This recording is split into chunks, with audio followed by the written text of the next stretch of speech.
Hello बच्चों, class 10 की math में वास्तविक संख्याएं जो अपना चैप्टर चल रहा था उसकी हमने प्रश्न वाली एक समरी की हम 4 क्वेश्चन कर लिए थे। उसके बाद हमें क्वेश्चन करना है जैसे लिखा है आवाज गुणनखंड में कीजिए और क्वेश्चन थर्ड है, क्वेश्चन 2 हमने कर लिए थे काम। ठीक लिखा है आवाज गुणनखंड विधि द्वारा निम्न पूर्णांकों के एलसीएम और एचसीएफ ज्ञात कीजिए। तो हमें क्या करना है, आवाज गुणनखंड जो विधि होती है जिसमें हम गुणनखंड निकालते हैं उसी विधि के माध्यम से हमें क्या करना है, इसके पहले निकालना है एचसीएफ, फिर इसके बाद निकालना है यहां पर एलसीएम। तो हम इसको सॉल्व करेंगे, लिखेंगे हल।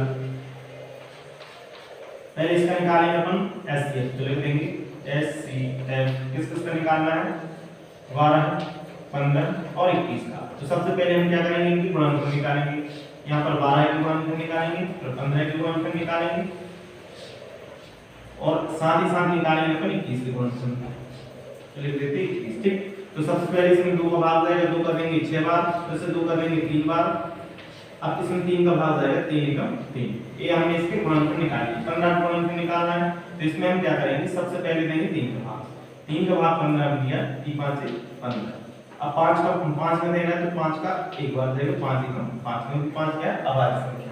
अब हमें निकालना है 21 की गुणनखंड, तो 21 में 2 का भाग जाएगा नहीं तो हम 3 का देंगे, 3 7 21। अब इसमें किसी का नहीं जाएगा, 7 का जाएगा, 7 एकम 7। इतना आपने लिख लिया। अब इसको हमें इसकी कॉमन फैक्टर निकालनी है, तो हम 12 के लिखेंगे। 12 का जो अभाज्य गुणनखंड है वो कौन कौन से हैं, 2 गुणे 2 गुणे 3। अब निकालना आपको कौन सा, 15 निकालना। 15 के बाद गुणनखंड कौन कौन से, ये हमने निकाली 3 गुणे 5।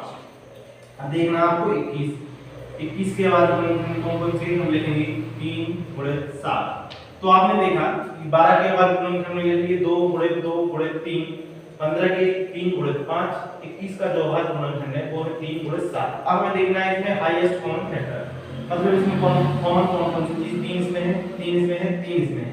तो हम लिख सकते हैं इसका जो मासा हो जाएगा 12 15 का एचसीएफ, यही लिख देते हैं।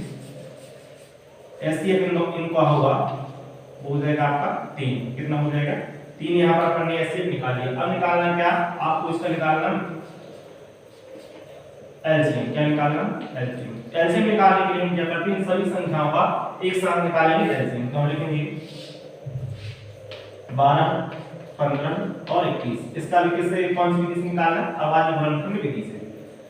हम लिखेंगे 2 का भाग लेंगे, 2 × 12 हो जाएगा यहाँ पर, ये 15 का यहाँ पर रहेगा, ये 21 यहाँ पर रहेगा। अब 2 का भाग में यहाँ पर से देंगे, 2 का भाग देंगे 3 बार जाएगा, 15 में 2 का जाता नहीं, तो 15 का 15, 21 में भी 2 का नहीं जाएगा तो 21 का 21। अब क्या करना है, आपने देना है इसमें 3 का भाग। 3 का भाग लेंगे, 3 एकम 3, इसमें जाएगा 3 5 से 15, इसमें जाएगा 3 7 से 21। अब 3 का नहीं जाएगा, अब जाएगा 5 का। यहाँ हमने 5 का भाग दिया, 5 का 5 एकम 5, 5 एकम 5, यहाँ पर 5 से अब 7 में जाएगा नहीं तो 7 का 7 रहेगा। ठीक, आपने देना है यहाँ पर किसका, 7 का भाग करेंगे। 7 का दिया हमने, 7 एकम 7, 7 एकम 7, 7 एकम 7। अब क्या हुआ, तो बिजली चली गई थी इसलिए थोड़ा सा हमने यहाँ पर रोक रहे। अब इसके हम गुणनखंड निकालेंगे, कौन कौन सी अभाज्य गुणनखंड, जैसे कि लिखा है 12 15 और 21। इसके जो अभाज्य गुणनखंड है वो क्या है आपके 2 गुणे 2 गुणे 3 गुणे 5 गुणे 7। इनका करेंगे हम गुणा, सबको गुणा करेंगे। 5 को गुणा किया हमने, 5 को गुणा करेंगे 7 में तो 5 7 35, 35 दिया होता है 105, 105 का हम 2 में गुणा करेंगे तो हो जाएगा 210, 210 का 2 में गुणा करेंगे तो हो जाएगा 420। तो हम लिख सकते हैं 12 15 एवं 21 का एलसीएम बराबर 420 एवं 12 15 और 21 का एलसीएम ये हो जाएगा आपका 3। आप इसको नोट डाउन कर लें, ये आपका हो गया आंसर। ठीक, क्वेश्चन नंबर इसका थर्ड, क्वेश्चन नंबर फर्स्ट हो गया, इसको नोट डाउन करें, फिर इसके बाद हम करते हैं अगला क्वेश्चन।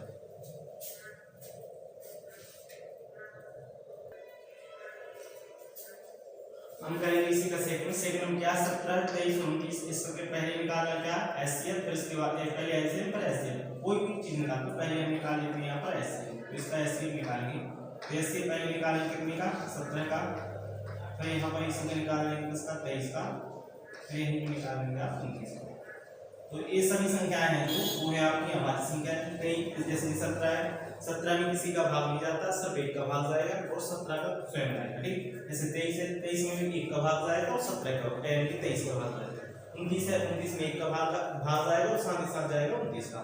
तो जो अभाज्य संख्या होती है, अभाज्य संख्या में एक का भाग जाता है और स्वयं उसी संख्या का भाग जाता है जो लिखी होती है, तो वो होती है आपकी कौन सी अभाज्य संख्या। ठीक, तो यहाँ पर आपकी 17 है, 17 में पहले देंगे एक का भाग, 17 एकम 17, एक सत्रम 17, यहाँ पर कितना 17 आ जाएगा, तो देंगे 17 का भाग, 17 एकम 17। अब 23 में देंगे पहले एक का भाग, 23 बार जाएगा, 23 का हम 23 में देंगे क्योंकि अभाज्य संख्या किसी से कटेगी नहीं, 23 एकम 23। इसमें देखते हैं, इसमें देंगे हम एक का भाग पहले, तो जाएगा 29 बार। अब 29 में किसी संख्या का भाग मिल जाएगा तो 29 एकम 29। हमें निकालने इसके अभाज्य गुणनखंड जो निकाली उनको व्यवस्थित करेंगे। 17 के जो अभाज्य गुणनखंड होंगे 1 गुणित 17, 23 के बाद गुणनखंड लिख लेते हैं। 23 के हैं आपका 1 गुणित 23, इसके बाद 29 के बाद गुणनखंड देखना है, 29 बराबर हो जाएगा यहाँ पर 1 गुणित 29। अब आपको देखना है इसमें कॉमन कौन कौन सी चीज है, जैसे कि यहाँ पर 1 है, इसमें भी 1 है, इसमें भी 1 है, तो हम लिख सकते हैं 17, 23 तथा 19 का एचसीएफ बराबर 1।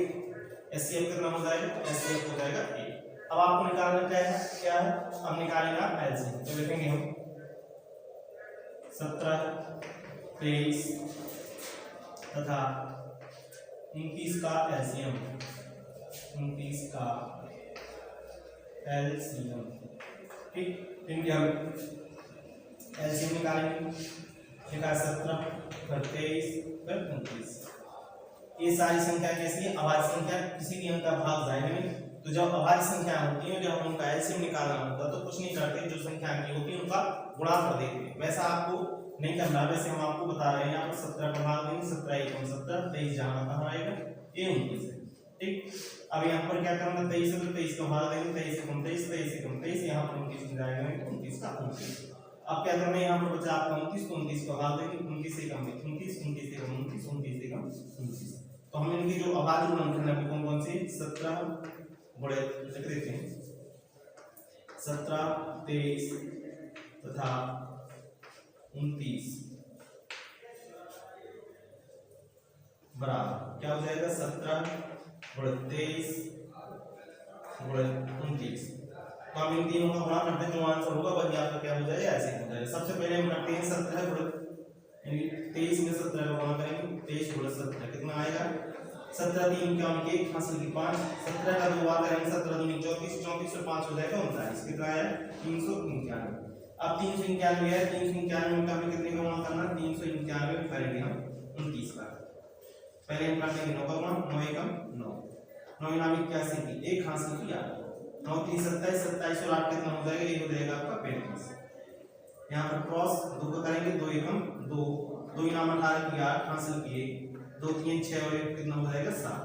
इनको टोटल कर दो, यहाँ आ जाएगा 9, यहाँ 3, 8 5 13 के 3 हासिल की 1, ये हो जाएगा 11। और 48 का जो एलसीएम होगा वो हो जाएगा 11339। ये आपका क्या है, एलसीएम। तो हम लिख सकते हैं इसका एलसीएम 11339। ये इसका एलसीएम हो गया। और एचसीएफ कितना निकला, एचसीएफ निकला 1। इसको आप नोट डाउन कर लें, इसके बाद आप अगला क्वेश्चन करेंगे।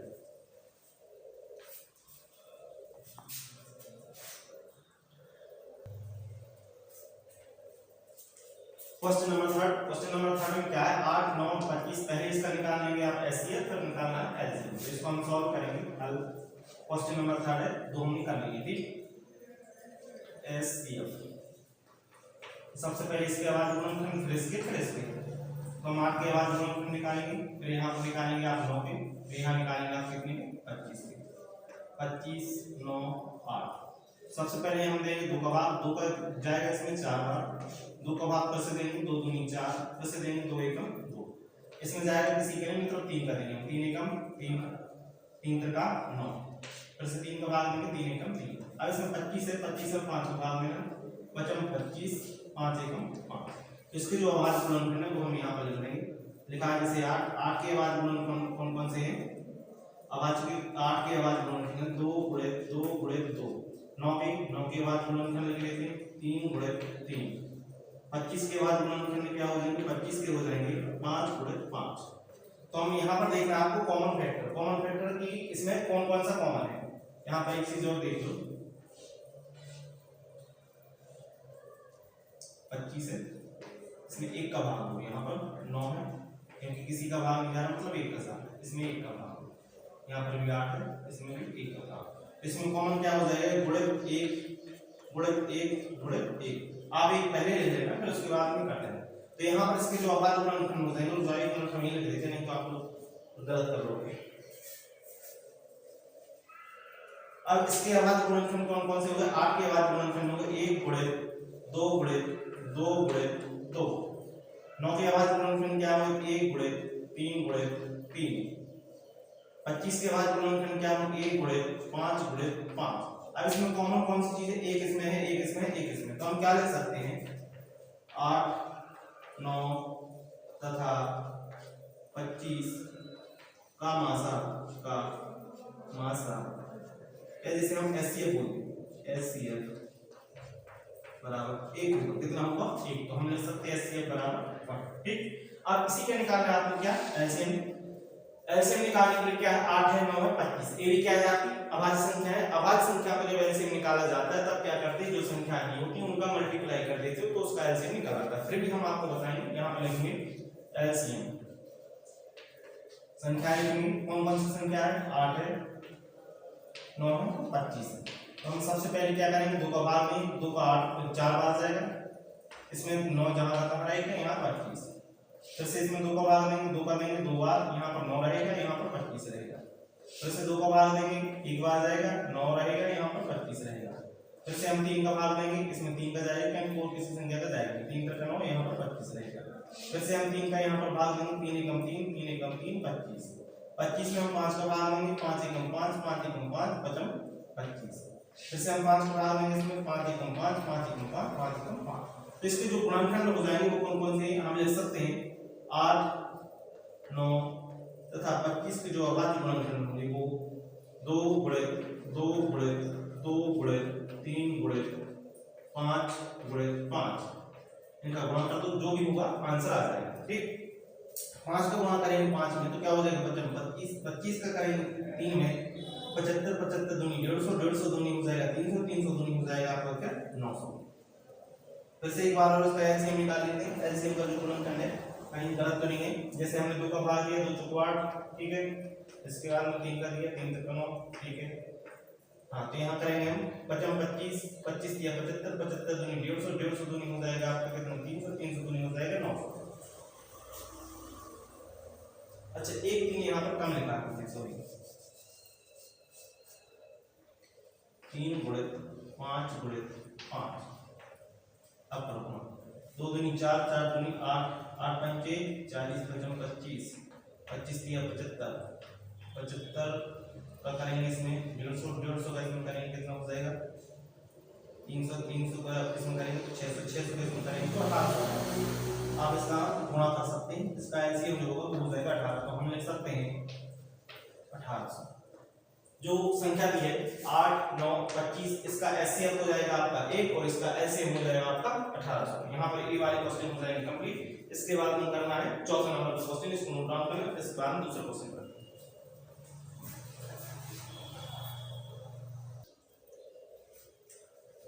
क्वेश्चन नंबर 4 दिया है एचसीएफ 306 657 का होता है 9, यानी कि एचसीएफ दिया है कितना 9, ये दो संख्याएं और साथ ही साथ में यहाँ पर एलसीएम 306 और 657 का एलसीएम निकालना है। मतलब यहाँ पर एक चीज दी है कि दो संख्याएं दी है, दो संख्याओं का मासा दिया हुआ है, यहाँ पर आपको क्या निकालना है लासा निकालना है।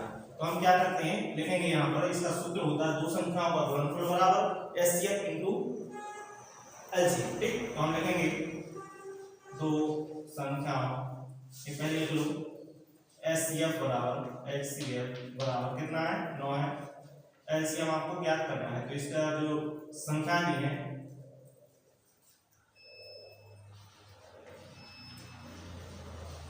नंबर दिए हैं आपको संख्याएं कौन कौन सी संख्याएं हैं 306 657। ठीक, दो संख्या है। अब होता है सूत्र इसका। थोड़ी लाइट चली गई, 1 मिनट रुकना।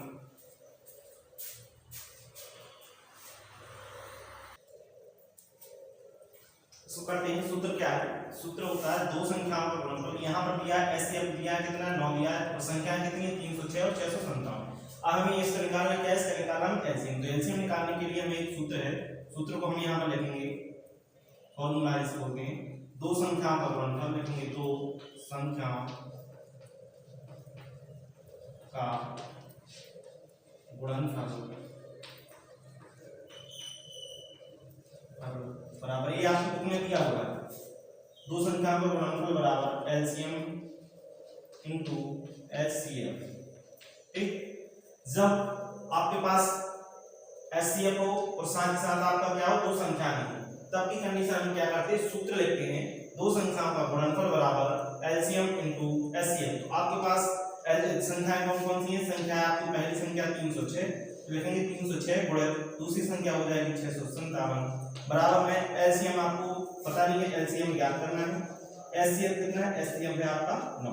तो हम क्या करेंगे? एलसीएम ज्ञात करने के लिए हम क्या करेंगे? एलसीएम बराबर, एलसीएम इस तरफ आ जाएगा, ये नहीं आएगा तो वहां जहां तहां ले लो। एलसीएम बराबर ये संख्या है, इसको जमा करने को 306 गुणित ये है 657। एक बात याद रखना, जब कोई संख्या बराबर के उस तरफ होती है और जब हम इसको संख्या को इस तरफ लाते हैं तो किसमें हो जाती है? वो बटे में चली जाती है, भाग में चली जाती है। यहाँ पर 9 किसमें है? गुणा में है। जब बराबर के इस तरफ आएगी तो किसमें हो जाएगी? भाग में हो जाएगी। तो हम लिख देंगे 9 नीचे। ठीक, तब की कंडीशन हमें क्या करना है? अब देना है 9 का भाग इसमें, या तो पहले हम इनका गुणा कर दो या फिर इसका बाद में भाग देंगे। तो पहले हम कर देंगे इसका इसमें भाग, 9 का हम इसमें भाग देंगे। 9 3 हो जाएगा 27, फिर 9 चौको 36, कितना आया? 657 गुणित 34। मतलब हमें 657 24 का गुणा कर देंगे तो आंसर आ जाएगा। तो हम यहाँ पर कर देते हैं 657 गुणित 34। पहले हम करेंगे 4 दूनी 4 7 28 की 8 हाथ लिख दो, 4 5 20 20 और 2 22 की 2 हाथ लिख दो, 4 4 24 24 और 2 हो जाएगा कितना? 26। अब करना है आपको किसका गुणा? 3 का करेंगे 7 में 7 21 के 1 हाथ लिख 2, 3 का करेंगे 3 5 15 और 2 17 के 7 हो जाएगी, हाथ लिख 1 3 18 और 1 हो जाएगा कितना? 19। टोटल कर दो, यहाँ पर हो जाएगा 8, यहाँ पर हो जाएगा 3, यहाँ पर भी 7 6 13 3 आ जाएगी, यहाँ पर भी आ जाएगी आपकी 2, यहाँ पर आ जाएगी आपकी 2। तो हम लिख सकते हैं 22,338। तो एलसीएम जो हो जाएगा 22,338, ये आपका क्या हो जाएगा? ये हो जाएगा क्वेश्चन नंबर 4 का आंसर। एलसीएम निकालना था, एचसीएफ आपके पास था दो संख्याएं की। जब सवाल में कहीं एचसीएफ दिया हो, दो संख्याएं दी हो, तब की कंडीशन में फॉर्मूला होता है दो संख्याओं का गुणनफल बराबर एलसीएम इनटू एचसीएफ। आपके पास दो संख्याएं दी, एक संख्या थी 306 गुणित 657 बराबर में एलसीएम गुणित एचसीएफ। जब बराबर के उस तरफ कोई संख्या होती है और इस तरफ आती है, जब वहां पर गुणा हो, जब एलसीएम एन की बराबर की इस तरफ संख्या गुणा में होती है, तब जिस संख्या को हम बराबर की इस तरफ लाते हैं, यदि वो संख्या गुणा में है तो इस तरफ आने पर क्या हो जाती है? वो भाग में हो जाती है। एक बात आप इसको नोट डाउन कर लेना। फिर हमने क्या किया? दोनों का पहले हमने 9 का भाग दे दिया 306 में, तो 306 में भाग किया तो कितना आया? 34। 34 का गुणा हमने 657 कर दिया यहाँ पर, तो कितना हो गया? 22,338। ये आपका कैलकुलेटर निकला आपका एलसीएम मतलब लासा। आप इसको नोट डाउन कर लें। इसके बाद कराते हैं क्वेश्चन नंबर 5।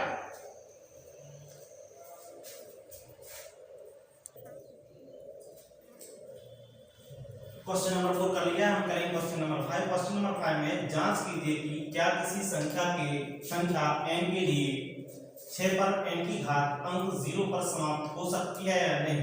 इसमें स्पष्ट लिखा है कि कोई संख्या यदि 6 पर किसी भी अंक की घात हो तो क्या वह 0 पर समाप्त होगी। जैसे यहाँ पर लिखा है 6 पर 4 की घात या 6 पर 5 की घात या 6 पर 8 की घात, यह 0 पर समाप्त होगी या नहीं, इसके बारे में उसने पूछा। तो इसको हम क्या करेंगे? यहाँ पर सॉल्व करेंगे। तो हम लिखेंगे 6 पर n की घात के अभाज्य गुणनखंड है।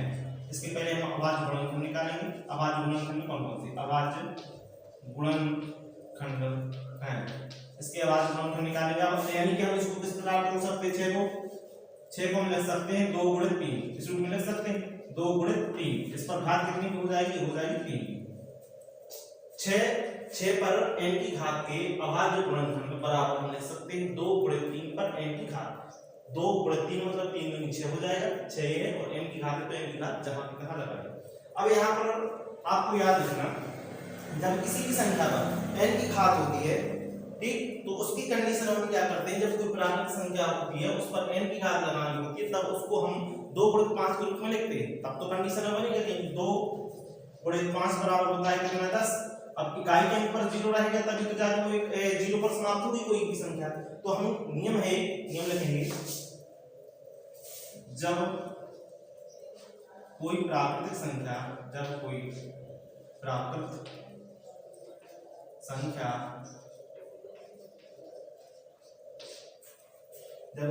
प्राकृतिक संख्या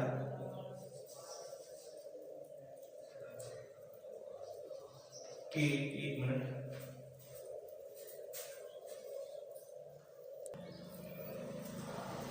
आवाज आ रही है। हम लिखेंगे यहाँ पर 6 पर n के अभाज्य गुणनखंड के रूप पर जब किसी संख्या पर n की घात लगी होती है और उसे 0 प्राप्त करना होता है, तब की कंडीशन हमने क्या बताया, इकाई के अंक पर क्या होना चाहिए, 0 होना चाहिए। यहाँ पर क्या लिखा है, 6 पर n की अभाज्य गुणनखंड कौन से, तो हम लिख सकते हैं 2 गुणित 3 बराबर हो जाएगा 6। 6 पर कितने की घात है, यहाँ पर n की घात की, हमने n की घात लिख दी। अब नियम होता है, जब कोई प्राकृतिक संख्या जो शून्य पर समाप्त होती है, जो शून्य पर समाप्त होती है, लिखेंगे शून्य पर समाप्त होती है तो उसके अभाज्य गुणनखंड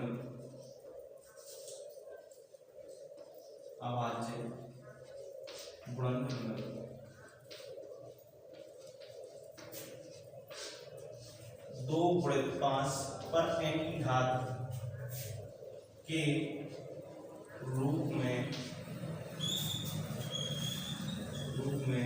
होती है।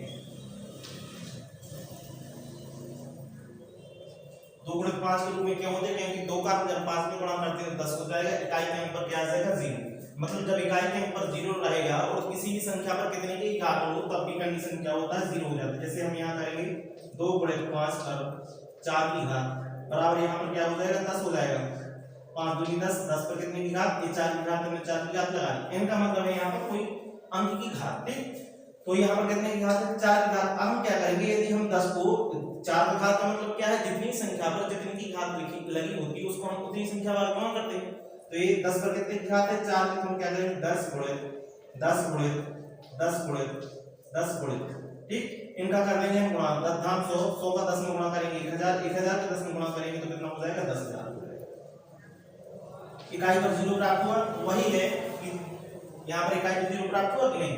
तो इसीलिए हम क्या करेंगे, जब कोई प्राकृतिक संख्या जो शून्य पर समाप्त होती है उसके अभाज्य जो गुणनखंड होते हैं वो 2 गुणित 5 के रूप में व्यक्त किए जाते हैं या होते हैं।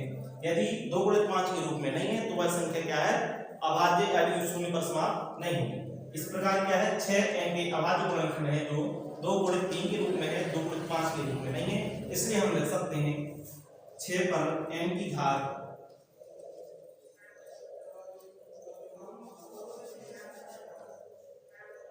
के अभाज्य गुणनखंड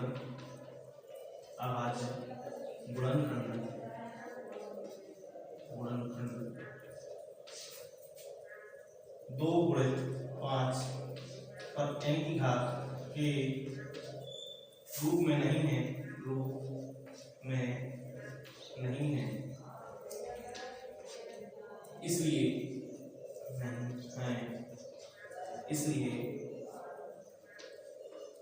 है, इसलिए 6 पर n की घात शून्य पर समाप्त नहीं होगी, शून्य पर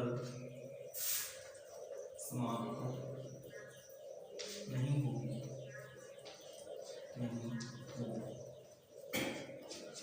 आप इसको नोट डाउन कर लें, ठीक। मैंने क्या लिखा है, 6 पर n के जो अभाज्य गुणनखंड है 2 गुणित 5 के रूप में नहीं है, क्योंकि अभाज्य गुणनखंड किसके रूप में है, 2 गुणित 3 के रूप में है।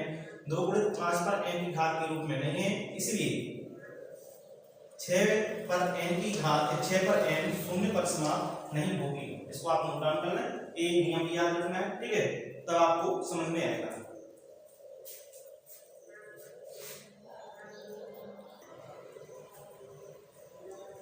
क्वेश्चन नंबर 7 में क्या व्याख्या कीजिए कि 7 गुणे 11 गुणे 13 धन 13 और 7 गुणे 6 गुणे 5 गुणे 4 गुणे 3 गुणे 2 गुणे 1 धन 5 भाज्य संख्या क्यों है? तो इसको हम क्या करेंगे, पहले सॉल्व करेंगे, हम लिखेंगे पहले हम एक एक सॉल्व करेंगे, ठीक है। हल पहले हम लिखते हैं ए वाली संख्या दी है, जैसे लिखेंगे माना इसको ए मान लेते हैं, संख्या ए बराबर क्या है 7 गुणे 13 में 11 गुणे 13 धन 13। इसको हम सॉल्व करेंगे। इसमें आपको कॉमन क्या दिख रहा है, इसमें से कॉमन देखना है और इसमें कॉमन देखना है। तो यहाँ पर क्या है 13 है और यहाँ पर भी क्या है 13, तो हम पहले निकाल लेंगे 13, इसमें से कॉमन निकालेंगे, ठीक। अब बचा क्या है 7 गुणे 11 धन, अब 13 बार निकल आएगा तो बचेगा 1। तो हम इसको सॉल्व करते हैं, 7 11 7 77 77 में कितना हो जाएगा 78 हो जाएगा। हम लिख सकते हैं 13 यहाँ पर ब्रैकेट में 77 धन 1 बराबर में हो जाएगा 13 गुणे 77 में कितना हो जाएगा 78 हो जाएगा। लिख सकते हैं यह है संख्या, यह संख्या मतलब कौन 7 गुणे 11 7 गुणे 11 गुणे 13 धन 13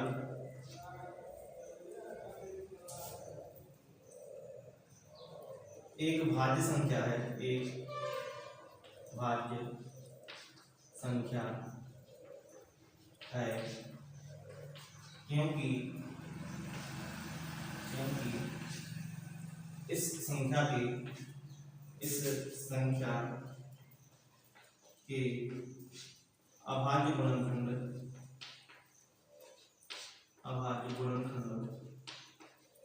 एक को छोड़कर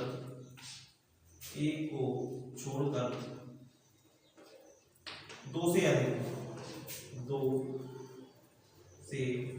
है। एक भी है और साथ साथ एक को छोड़ दें तो दो से क्या है अधिक ही है। इसके जो अभाज्य गुणनखंड है अधिक है, इसलिए क्या होगी भाज्य। कैसे अभाज्य गुणनखंड देखें, जैसे कि 13 और 7 है, इसको 13 78 को हम किस प्रकार 13 और 78 है, 78 को कैसे तोड़ सकते हैं 13 बना 65 13 चूर्ण 78, तो इसका गुणनखंड क्या हो जाएंगे 13 भी हो जाएगा और साथ ही 8 भी हो जाएगा, 6 भी हो जाएगा। अब 6 को हम और तोड़ सकते हैं, 2 गुणे 3 के रूप में तोड़ सकते हैं। अर्थात हम लिख सकते हैं कि जो संख्या दी है 7 गुणे 11 गुणे 13 धन 13, यह संख्या भाज्य संख्या है क्योंकि इस संख्या के जो अभाज्य गुणनखंड है एक को छोड़कर दो से अधिक है। मतलब दो से अधिक का मतलब यहाँ पर 2 भी है, 3 भी है, 13 भी है और 78 स्वयं, ठीक, और 39 भी है। 39 दूनी क्या होता है 78 होता है। तो हम इसको इस प्रकार से लिख सकते हैं क्योंकि इसके अभाज्य गुणनखंड कितने हैं। आम करना है उसको, इसको हम पहले नोट डाउन कर लो, आपको फिर हम रख कर फिर उसको सेकंड वाला करा देंगे। सीधा नोट डाउन कर लिया, हम करते सेकंड वाले सीधा।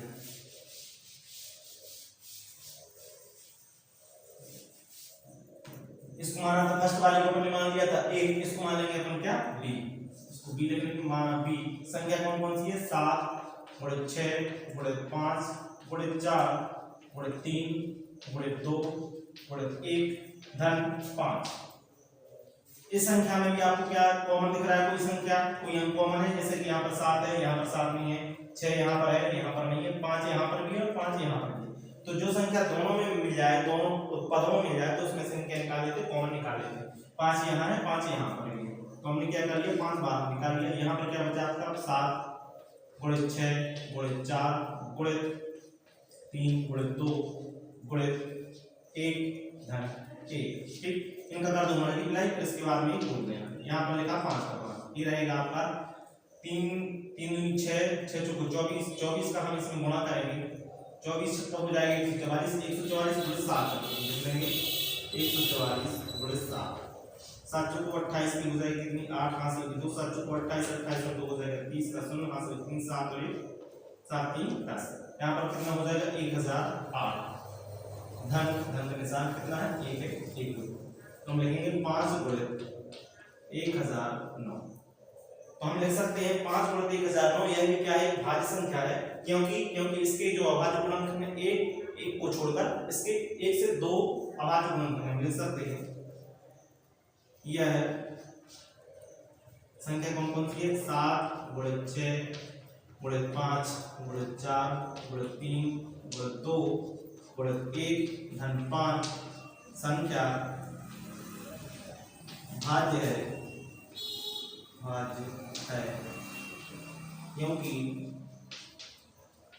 क्योंकि इस संख्या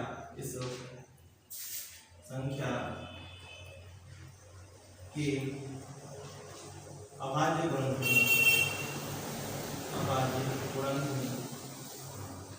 गुणनखंड एक के अलावा, एक को छोड़कर या एक के अलावा 2 से अधिक है। एक है, इसके अलावा 2 या 3 और ज्यादा इसके अभाज्य गुणनखंड, ठीक है। 2 से अधिक अभाज्य गुणनखंड, 2 से अधिक नहीं होते, 2 से अधिक अभाज्य गुणनखंड है, अभाज्य गुणनखंड है। इतना आप नोट डाउन कर लें। यहाँ पर क्वेश्चन नंबर 6 हो जाएगा क्या आपका कंप्लीट। इसके बाद करेंगे तो आखिरी क्वेश्चन है क्वेश्चन नंबर 6, इसको नोट डाउन कर लो पहले।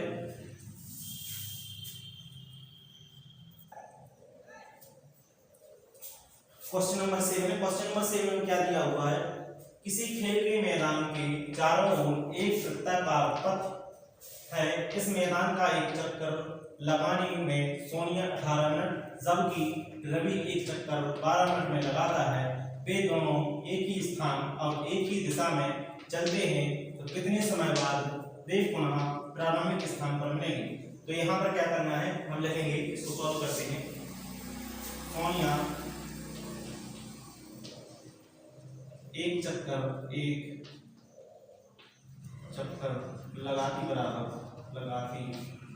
बराबर कितने मिनट में, ये लगाती आपकी 18 मिनट, कितने मिनट में 18 मिनट, ठीक। रवि एक चक्कर लगाएगा बराबर कितने मिनट में, 12 मिनट में। तो वे दोनों एक साथ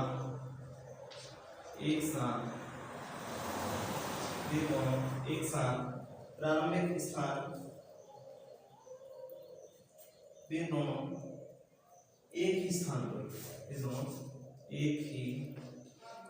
स्थान पर, पहले हम यहाँ पर क्या करेंगे, यहाँ पर इन दोनों को ले लेंगे एलसीएम बराबर 18 और 12 स्थान पर प्रारंभ करते हैं बराबर या एक ही स्थान पर मिलेंगे बराबर